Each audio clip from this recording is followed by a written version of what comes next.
Israel का जन्म और भारत की आजादी करीब करीब साथ थी, फिर भी इजराइल हमसे कहीं ज्यादा सुरक्षित और विकसित हो चुका है। ये एक ऐसा देश है जो अपने दुश्मन अरब देशों से घिरा हुआ है।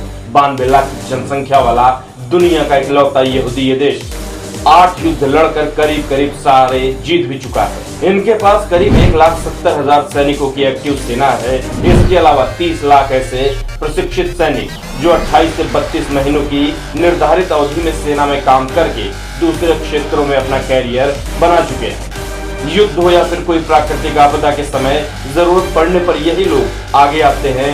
इससे कोई भी इजराइल की तरफ आंख उठाने से पहले 100 बार सोचता है। भारत के बारे में बात करें तो हमारी भी भौगोलिक स्थिति लगभग ऐसी ही है। उत्तर में 2 मोर्चों पर पाकिस्तान और चीन का खतरा है, तो दक्षिण में श्रीलंका और पश्चिम में बांग्लादेश चीन की कठपुतली बनकर भारत विरोधी बन सकता है।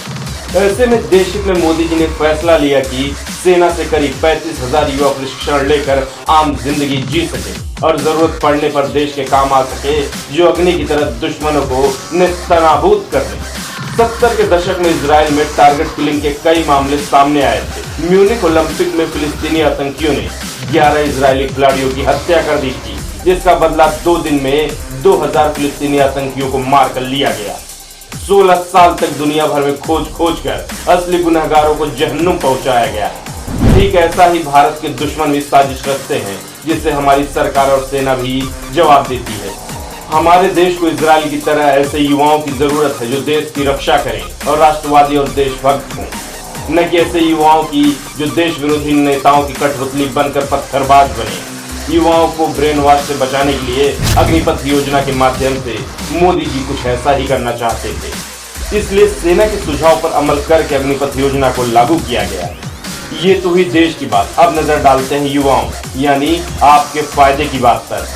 इजराइल में जब भी कोई नौकरी के लिए आता है तो उससे एजुकेशन क्वालिफिकेशन नहीं पूछी जाती, उसने आर्मी में कितने साल काम और कौन सी बटालियन में काम किया है ये पूछा जाता है, क्योंकि इजराइल की बड़ी बड़ी कंपनियों के सीईओ भी इजरायली सेना में काम कर चुके हैं और उनके तकनीकी सामान और स्टार्टअप दुनिया भर में अपनी अलग पहचान रखते हैं। इसके पीछे एक बड़ा कारण है कि सैनिक के रूप में वह अनुशासित होते हैं।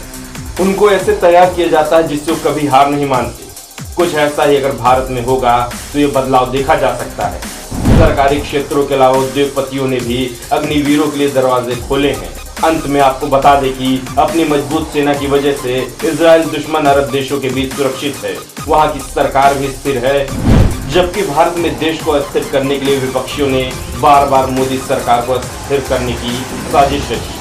हर बात पर युवाओं को गुमराह करके दंगों की टूलकिट का प्रयोग किया जाता है।